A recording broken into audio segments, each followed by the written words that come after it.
মানে মানুষের ভয়, নারীর প্রতি সম্মান, আর্টিস্টের প্রতি সম্মান। আর আজকে যদি আমি চুপ থাকি, যেটা আমি থাকবো না, এরা নর্মালাইজ করবে পুরো ব্যাপারটা, সেটা আমি হতে দেবো না। আমি এটা শেষ দেখবো। অ্যান্ড কেউ থাকতোই না সেই ক্ষেত্রে। যেই সম্মান দিয়ে নিয়ে যেত সেই সম্মান দিয়ে আমরা বাড়িও আসতাম।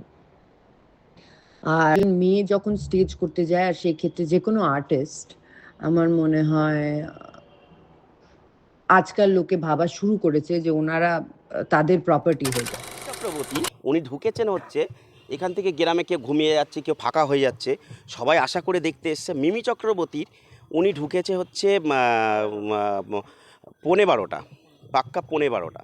12:15 আমার কাছে সেই ফুটেজ আছে, আমার কাছে সেই ভিডিও আছে যে উনি কখন ঢুকছে। হ্যাঁ, আপনার যেটা শুনেছেন এটা ঠিকই শুনেছেন। আমার ক্যারিয়ারে এটা প্রথমবার হলো এই ঔদ্ধত্যটা, এই মানে এই ঔদ্ধত্য আমি কোনোদিন কোনো অর্গানাইজারের থ্রু থেকে দেখিনি, কোনোদিন দেখিনি। আর একজন মেয়ে যখন স্টেজ করতে যায়, আর সেই ক্ষেত্রে যে কোনো আর্টিস্ট, আমার মনে হয়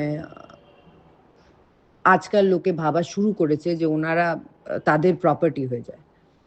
সো এখানে তো চুপ করে থাকার প্রশ্নই নেই, এক। আর দ্বিতীয় হলো যে আজকে যদি আমি চুপ করে থাকি, এই লোকগুলো এটাকে নর্মালাইজ করে এটা ভাববে যে বাকি মেয়েদের সাথে ওরা এটাই করতে পারে। সো আমার সাথে উনি যেটা করেছেন, আমি স্টেজে পারফর্ম করছিলাম, উনি হঠাৎ আমার পারফরমেন্সের মাঝে আহ, এসে আমায় বলেন আপনি স্টেজ, আপনি চলে যান। আমি সিরিয়াসলি আমি বুঝতে পারিনি উনি আমায় বলছেন। So the shock came so subtle.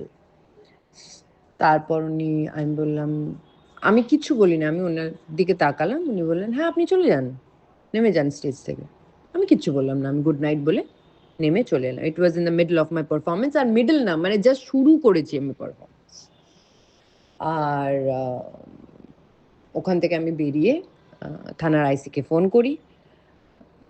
তখনই এফআইআর করে দেওয়া হয় এবং থানা ফুল কোঅপারেট করছে। আর বিকেলের মধ্যে কোনো একটা জায়গায় আমরা পৌঁছবো। অ্যান্ড মানে আমি যদি আজকে এটা ফেস করতে পারি, তাহলে আমি এটাই বলবো যে নেক্সট টাইম যদি কেউ শো টোতে যায়, স্পেশালি মেয়েরা, প্লিজ বি কেয়ারফুল যে কোথায় যাচ্ছ, কার সাথে যাচ্ছ, কি না কি করছো।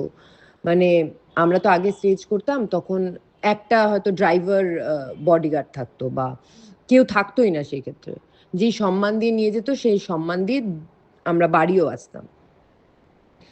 আর আশেপাশে এগুলো তো অনেকগুলো ঘটনা হচ্ছিল, তখন মনে হচ্ছিল আমার সাথে কোনোদিন এটা হবে থরেই। কিন্তু আমার সাথেও যদি হতে পারে তো পুরো জিনিসটা রিকোয়েশ্চেন করা উচিত। মানে মানুষের ভয়, নারীর প্রতি সম্মান, আর্টিস্টের প্রতি সম্মান। আর আজকে যদি আমি চুপ থাকি, যেটা আমি থাকবো না, এরা নর্মালাইজ করবে পুরো ব্যাপারটা, সেটা আমি হতে দেবো না। আমি এটা শেষ দেখবো। অ্যান্ড অ্যান্ড অলসো আমার লয়ার ডিফেমেশন নোটিশ পাঠাবে আমাকে। তারপরে সব থেকে বড় কথা, 12:15 ঢোকার পরে স্টেজের উঠেছে হচ্ছে 12:15 সময় উঠেছে। উঠে আমাদের তো একটা সংবর্ধনা করতে পারে, একজন বড় মাপের শিল্পী বলে কথা, তাকে তো সংবর্ধনা করতে হয়। আমাদের উনি দুখানা বাউন্সার নিয়ে এসছে, যেখানে বাউন্সার বলতে ওনার যে বডিগার্ড, সেখানে ওঠার আগে তখন ওনার শিল্পীকে সংবর্ধনাটা দিতে দিচ্ছে না, কেউ উঠতে দিচ্ছে না, আমাদের একটা ক্লাবের সদস্যকে ওনার কাছে উঠতে দিচ্ছে না। এই হচ্ছে বক্তব্য।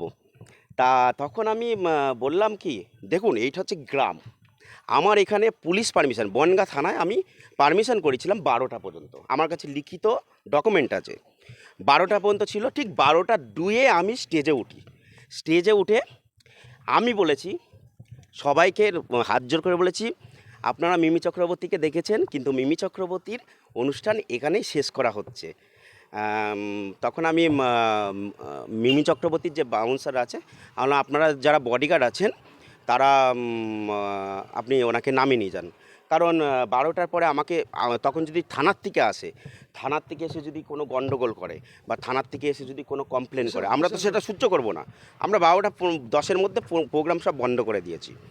এখন মিমি চক্রবর্তীর যেটা সত্যি কথা বলতে কি অ্যাটিটিউড বলতে পারেন, অ্যাটিটিউড দেখিয়েছে, যেটার জন্য সকালবেলা ইনস্টাগ্রামে উনি পোস্ট করেছে আমার নয়াগোপালগঞ্জে এবং আমার বনগা শহরে আমার ভালোবাসার জায়গাটাকে উনি বদনাম করতে চেয়েছে।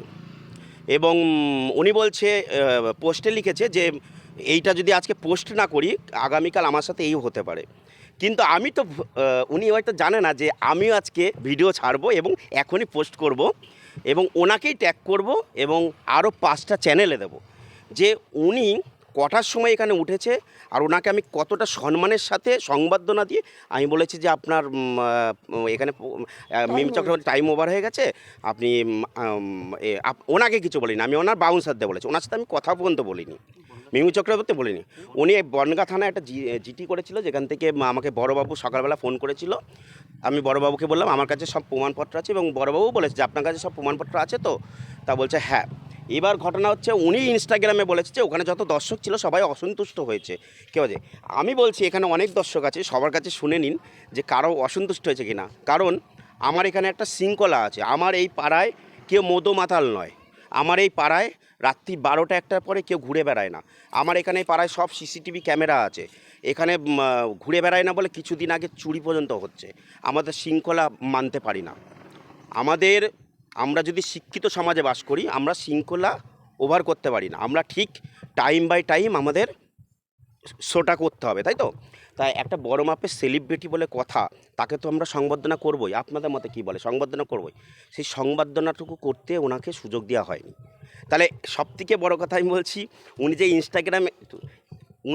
ইনস্টাগ্রামে পোস্ট করেছে যে আপনারা এইখানের আমার সাথে যেটা ঘটেছে, তা আমি বলবো উনি তো বিনা পয়সায় আসেনি, উনি রীতিমতো টাকা নিয়ে এসেছে।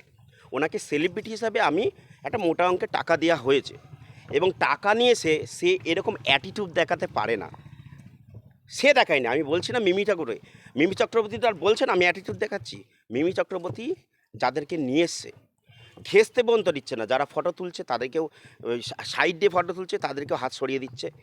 এত সুন্দর একটা প্রোগ্রাম লাস্ট 12টার সময় নষ্ট হয়ে যায়, অর্থাৎ এখানে কোনো রকম ঝামেলা হয়নি, জাস্ট আমরা টাইম শৃঙ্খলা মেনেছি। উনি মিসবিহেভের যে অভিযোগটা করছে যে ওনার অনুষ্ঠানে যে হ্যাঁ, আচ্ছা, এবিপি আনন্দ, নিউজ 18 বাংলা এবং নিউজ টাইম, আমি ওখানে আজকে সন্ধ্যে 6টার মধ্যেই আমার প্রোগ্রাম চলবে, ওখানেই আমি বলে দিচ্ছি লাইভ প্রোগ্রামে বলে দেবো যে মিসবিহেভটা হচ্ছে আমি, এবং লাইভ ওখানে ফুটেজটা দেখিয়ে দেবো, ভিডিওটা দেখিয়ে দেবো যে ওনার সাথে কোনো মিসবিহেভ করা হয়েছে কি না। আমার ইয়েটা দাও তো, ফোনটা দাও তো, আমি দেখা না না না দেখুন।